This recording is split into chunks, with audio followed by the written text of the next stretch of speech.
Shalom, Havadim. Good morning. It's Monday. Let's see. Oh, it's not going to tell me? Oh, December 17th. I hope y'all had a good weekend. Listen, it's been kind of weird, the weather here. It's been raining on and off. I guess that's not weird for California. You know, the Bay Area. This is what winter is for us, which I like. But the one thing I don't like that I miss about the East Coast and about Texas is that you see the change in season. Here, yeah, it's rare that you see the change in season. You know, the leaves will change color and they'll fall to the ground, but it's just not the same.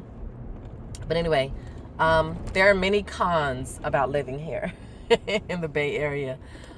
But to me, that's one on my top list because I could care less about money and things of the world like that. But I love creation and nature, and I've talked about this before. I love seeing Abba and what he does and his finite, amazing awesomeness. So when I see the change in the season, it just makes me really happy.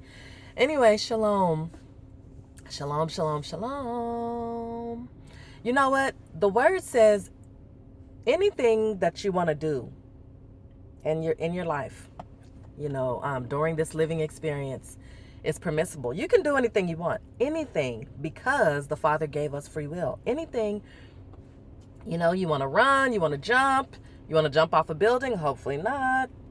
You can do that. You want to pray for wisdom, you don't want to pray for wisdom. You want to seek knowledge, you don't want to seek knowledge.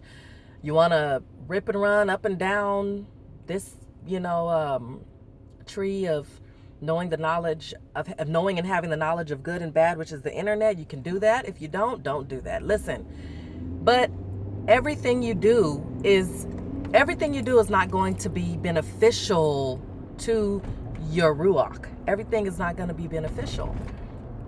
So, you know, speaking of that and speaking back on wisdom, you know, when I called into the live, Abba helped me to come through and make a good point to you guys about praying for wisdom. You know, the word says we should seek wisdom and understanding and get an understanding from Elohim. Wisdom, Elohim given wisdom.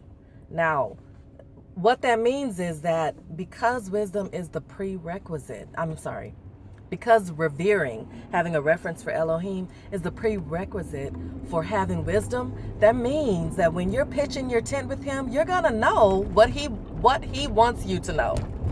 You're not going to ask for nothing more, and you're not going to expect nothing less, because you know that you've been pitching your tent with him, so you know what he's going to want you to receive.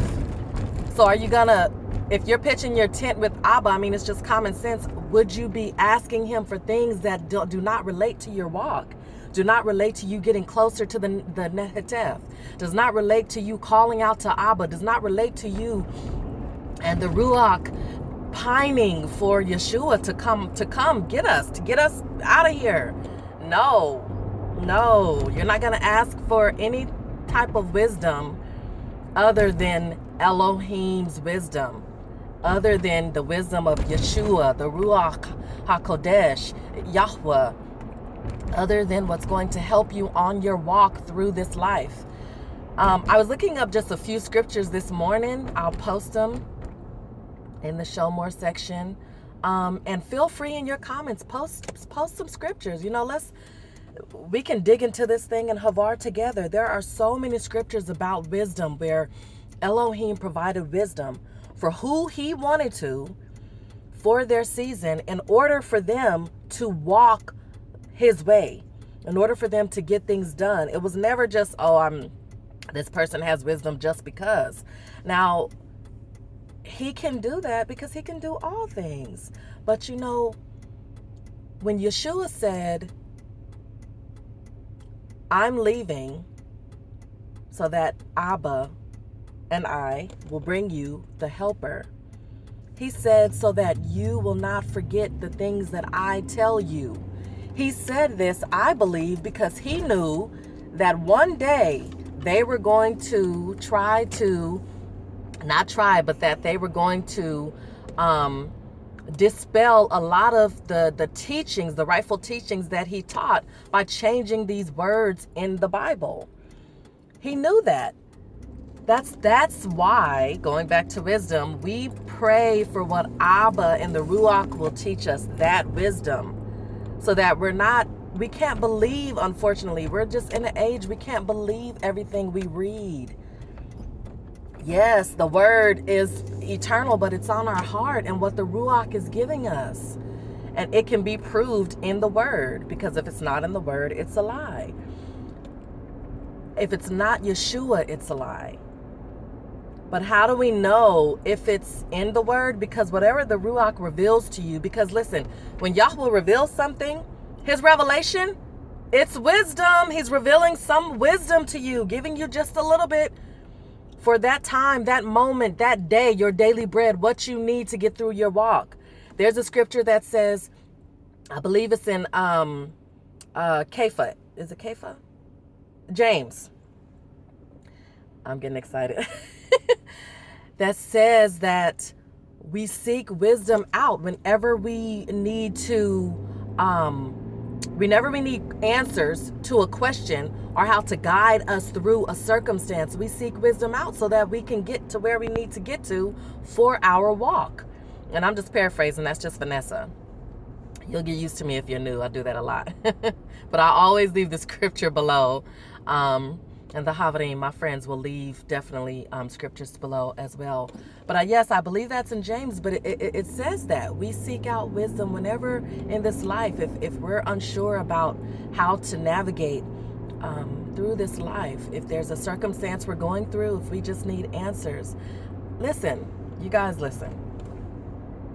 Man, we are at the door. Abba wants us to get it. Abba wants us to get it. That's why when we make mistakes, he corrects us. I believe when those that he loves and he wants us to get it immediately, that correction comes down like a hammer. Bam, no, this is it. Because he wants us to get it now. We're at the door. It's too late in the game. And this is Vanessa speaking. It's too late in the game for us to want someone to give us soft words and tickle our ears, and in a moment when you might be certain of something on your own, but it's not the truth. It's not Elohim's wisdom. It's not the truth. And so if he loves you so much to discipline you right away and let you know, listen, you don't need to know that right now, but I'll give you a time when you need to know. It reminds me, and I'm sure all parents can relate. When my son was little, he might ask me a question about my life that have nothing to do with him. Just because he's inquisitive. He just wants to know. I did the same thing as well. A perfect example, my mother, she had given herself a nickname, and everybody in my family, every time we would run into a friend of hers, they would call her this nickname, and for a long time I thought that was her name. And then when I learned, like, oh, that's not Mama, that's not your name, that's not the name on your birth certificate. Why do people call you this? Everyone called my mom Terry. That name is nowhere on my mom's birth certificate. This is a name that my mother gave herself when she was a teenager for whatever reason. My mother had a pretty, strong,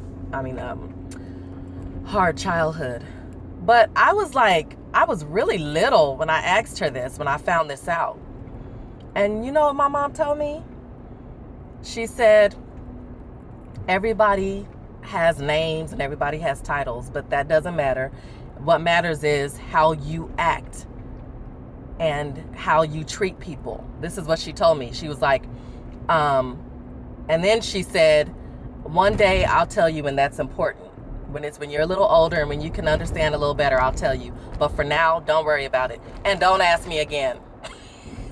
My mother used to always say that. And don't ask me again. When she said no or not right now, don't ask me again. I'll tell you when I want you to know. It's the same thing with Abba Yahweh. When he wants us to know something, he's going to let us know.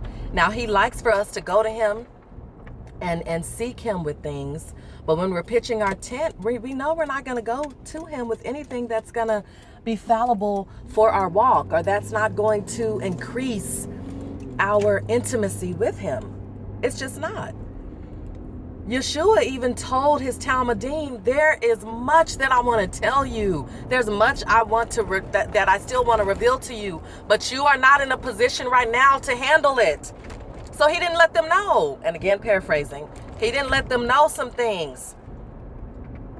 But he sent the Ruach. He said, when the Ruach comes, he will reveal to you all that you need to know. All that you need to know. Isn't that amazing? We don't have to worry about it. What's going on in your life today? What do you need answered today? What can Abba do for you today? What can you do for Abba today? How can you pitch your tent with him today? Let him pitch his tent with you today. Thank him for your daily bread. Don't worry about tomorrow. Because, listen, Abba is outside of time. So he's going to give you what you need regardless. Because to him, it's already done. It's already done. And he loves you. He knows the end from the beginning from the end. So wisdom, should you seek wisdom? Absolutely. According to what he wants you to have and what you know you need to have, because his Ruach is giving you the revelation from you pitching your tent with him, and he's pitching his tent with you. Amen and amen. Thank you, Abba. Thank you for giving us the wisdom that we need today to get us through what we need today. Your shalom that surpasses all understanding. Have you ever had a friend like that? They're like, girls, or whatever, do you know this or do you know that, or what happened to so-and-so? And when you're pitching your tent with him, it's like, no, I'm not concerned. That's none of my business. Why? Because it don't have nothing to do with your walk. That has nothing to do with you. And it's like amazing when you get to that point. It's amazing when you get to that point, because that's the Ruach indwelled in you, letting you know, don't worry about that. That's not beneficial to you right now. I love you all. Today is the day that Abba has made. Let us rejoice in the wisdom that he's going to give us today. Let us rejoice. The CHEDWAH that Abba gives is amazing, and it's undeniable. And it's beneficial to our walk. I'll see you in the next one. Shalom.